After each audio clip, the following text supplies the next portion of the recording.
চিত্র, মাটির পুতুল, আলপনা, মুখোশ ইত্যাদি শিল্পগুলি বাঙালির পরিচয়ের প্রতীক।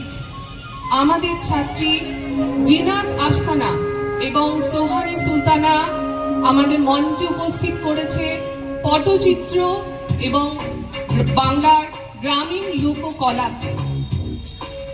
আসলে লোক সংস্কৃতির বৈচিত্র্য এত বিপুল যে স্বল্প পরিসরে তাকে ব্যক্ত করা প্রায় অসম্ভব।